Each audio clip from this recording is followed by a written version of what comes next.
there. How you doing?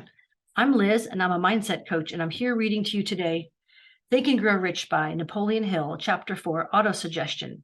Now, bear in mind that I'm an imperfect human being that loves to read, and I'm not a robo-reader, so there's some flubs in here. It's fun. So autosuggestion, the medium for influencing the subconscious mind, the third step toward riches. You'll want to listen to this over and over again, or go get you a copy of the book and read it over and over again, Chapter 4. There are no limitations to the mind except those we acknowledge. Both poverty and riches are the offspring of thought. Autosuggestion is a term which applies to all suggestions and all self-administered stimuli, which reach one's mind through the five senses. Stated in another way, autosuggestion is self-suggestion. It is the agency of communication between that part of the mind where conscious thought takes place and that which serves as the seat of action for the subconscious mind. Through the dominating thoughts which one permits to remain in the conscious mind, whether these thoughts be negative or positive is immaterial, the principle of autosuggestion voluntarily reaches the subconscious mind and influences it with these thoughts. No thought, whether it be negative or positive, can enter the subconscious mind without the aid of the principle of autosuggestion, with the exception of thoughts picked up from the ether. Stated differently, all sense impressions which are perceived through the five senses are stopped by the conscious thinking mind and may be either passed on to the subconscious mind or rejected at will. The conscious faculty serves, therefore, as an outer guard to the approach of the subconscious. Nature has so built man that he has absolute control over the material which reaches his subconscious mind through his five senses, although this is not meant to be constructed as a statement that man always exercises this control. In the great majority of instances, he does not exercise it, which explains why so many people go through life in poverty. Recall what has been said about the subconscious mind resembling a fertile garden spot, in which weeds will grow in abundance if the seeds of more desirable crops are not sown therein. Autosuggestion is the agency of control through which an individual may voluntarily feed his subconscious mind on thoughts of a creative nature, or by neglect, permit thoughts of a destructive nature to find their way into this rich garden of the mind.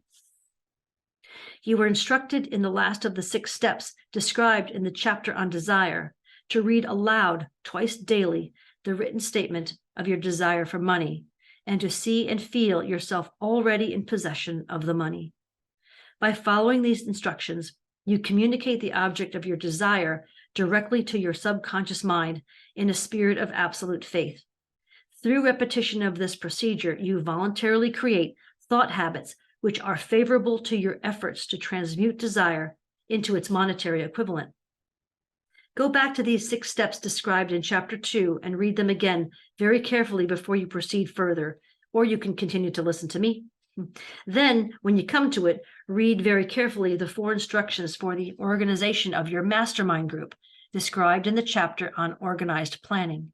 By comparing these 2 sets of instructions with that which has been stated on autosuggestion, you, of course, will see that the instructions involved the application of the principle of autosuggestion.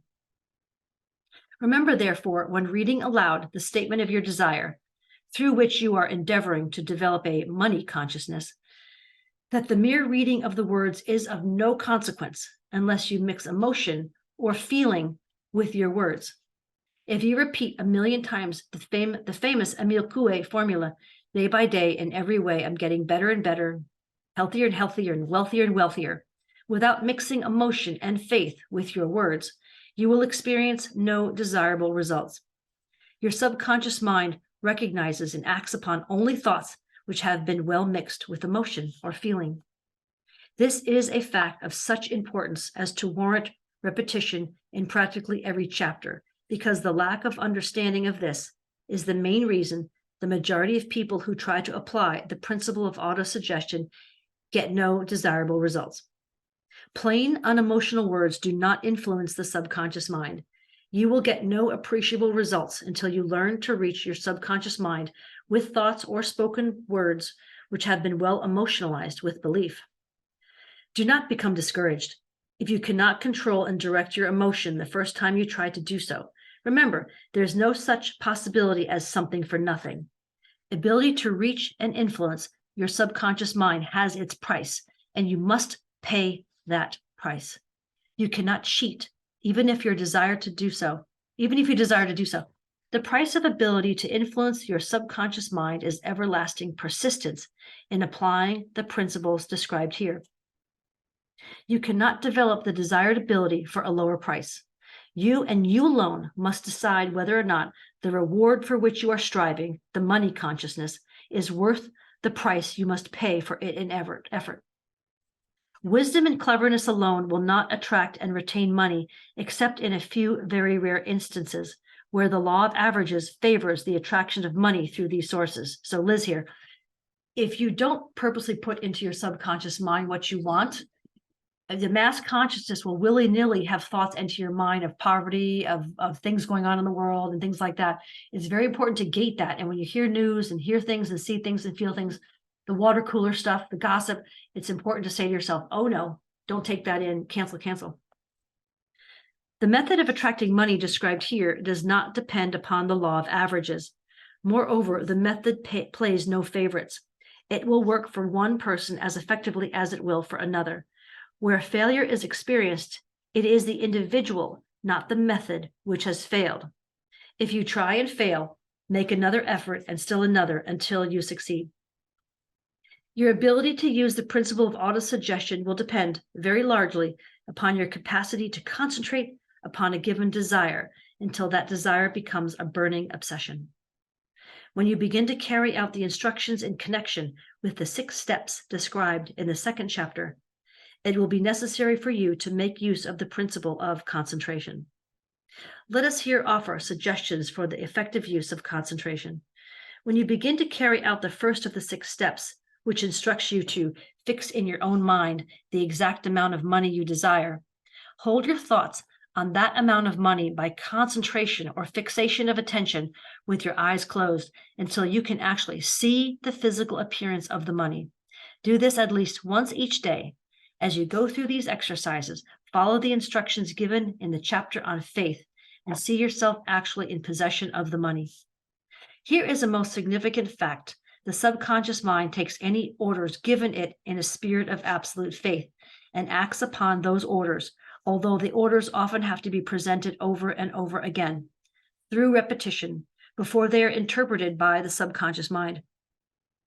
Following the preceding statement, consider the possibility of playing a perfectly legitimate trick on your subconscious mind by making it believe, because you believe it, that you must have the amount of money you're visualizing, that this money is already awaiting your claim, that the subconscious mind must hand over to you practical plans for acquiring the money which is yours.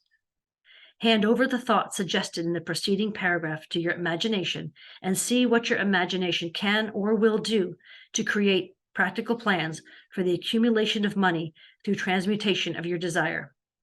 Do not wait for a definite plan through which you intend to exchange services or merchandise in return for the money you're visualizing, but begin at once to see yourself in possession of the money, demanding and expecting, meanwhile, that your subconscious mind will hand over the plan or plans you need. Be on the alert for these plans, for when they appear, put them into action immediately. And when the plans appear, they will probably flash into your mind through the 6th sense in the form of an inspiration. This inspiration may be considered a direct telegram or message from infinite intelligence. Treat it with respect and act upon it as soon as you receive it. Failure to do so will be failure to your success. The English is not done in this copy of this book. They've messed it up. In the 4th of the 6 steps, you were instructed to create a definite plan for carrying out your desire and begin at once to put this plan into action. You should follow this instruction in the manner described in the preceding paragraph. Do not trust to your reason when creating your plan for accumulating money through the transmutation of desire. Your reason is faulty. Moreover, your reasoning faculty may be lazy, and if you depend entirely upon it to serve you, it may disappoint you. When visualizing the money you intend to accumulate with closed eyes, see yourself rendering the service or delivering the merchandise you intend to give in return for this money. This is important. Summary of instructions. The fact that you are reading this book is an indication that you earnestly seek knowledge. It is also an indication that you are a student of this subject. If you're only a student, there is a chance that you may learn much that you did not know, but you will learn only by assuming an attitude of humility. If you choose to follow some of the instructions but neglect or refuse to follow others, you will fail. To get satisfactory results, you must follow all instructions in a spirit of faith. The instructions given in connection with the 6 steps in the 2nd chapter will now be summarized and blended with the principles covered by this chapter as follows. First, go into some quiet spot, preferably in bed at night, where you will not be disturbed or interrupted. Close your eyes and repeat aloud, so you may hear your own words, the written statement of the amount of money you intend to accumulate, the time limit for its accumulation, and a description of the service or merchandise you intend to give in return for the money. As you carry out these instructions, see yourself already in possession of the money. For example, suppose that you intend to accumulate $50,000 by the 1st of January, 5 years hence, that you intend to give personal services in return for the money in the capacity of a salesman. Your written statement of your purpose should be similar to the following. By the 1st day of January 19 whenever, I will have in my possession $50,000, which will come to me in various amounts from time to time during the interim.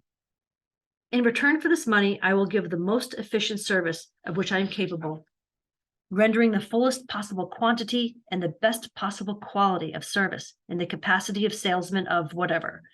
Describe the service or merchandise you intend to sell. Quote, I believe I will have this money in my possession. My faith is so strong that I can now see this money before my eyes. I can touch it with my hands. It is now awaiting transfer to me at the time and in the proportion that I deliver the service. I intend to render in return for it. I am awaiting a plan by which to accumulate this money, and I will follow that plan when it is received. Second, repeat this program night and morning until you can see in your imagination the money you intend to accumulate. Third, place a written copy of your statement where you can see it night and morning and read it just before retiring and upon arising until it has been memorized. Remember, as you carry out these instructions, that you are applying the principle of autosuggestion for the purpose of giving orders to your subconscious mind. Remember also that your subconscious mind will act only upon instructions which are emotionalized and handed over to it with feeling. Faith is the strongest and most productive of the emotions. Follow the instructions given in the chapter on faith. These instructions may at first seem abstract. Do not let this disturb you. Follow the instructions no matter how abstract or impractical they may at first appear to be. The time will soon come, if you do as you have been instructed, in spirit as well as in act, when a whole new universe of power will unfold to you. Skepticism in connection with all new ideas is characteristic of all human beings, but if you follow the instructions outlined, your skepticism will soon be replaced by belief, and this in turn will soon become crystallized into absolute faith. Then you will have arrived at the point where you may truly say, I'm the master of my fate. I'm the captain of my soul. Many philosophers have made the statement that man is the master of his own earthly destiny, but most of them have failed to say why he is the master. The reason that man may be the master of his own earthly status, and especially his financial status, is thoroughly explained in this chapter. People may become the master of themselves and of their environment because they have the power to influence their own subconscious minds, and through it gain the cooperation of infinite intelligence. You are now reading the chapter which represents the keystone to the arch of this philosophy. The instructions contained in this chapter must be understood and applied with persistence if you want to succeed in transmuting desire into money. The actual performance of transmuting desire into money involves the use of autosuggestion as an agency by which one may reach and influence the subconscious mind. The other principles are simply tools with which to apply autosuggestion. Keep this thought in mind, and you will at all times be conscious of the important part of the principle of autosuggestion. It is to play in your efforts to accumulate money through the methods described in this book. Carry out these instructions as though you were a small child. Inject into your efforts something of the faith of a child. The author has been most careful to see that no impractical instructions were included because of his sincere desire to be helpful. After you have read this entire book, come back to this chapter and follow in spirit and action this instruction. So after you read the entire book, do this. Read this entire chapter aloud once every night until you become thoroughly convinced that the principle of autosuggestion is sound, that it will accomplish for you all that it has been claimed for it. As you read, underscore with a pencil every sentence which impresses you favorably. Follow the foregoing instruction to the letter, and it will open the way for a complete understanding and mastery of the principles of success.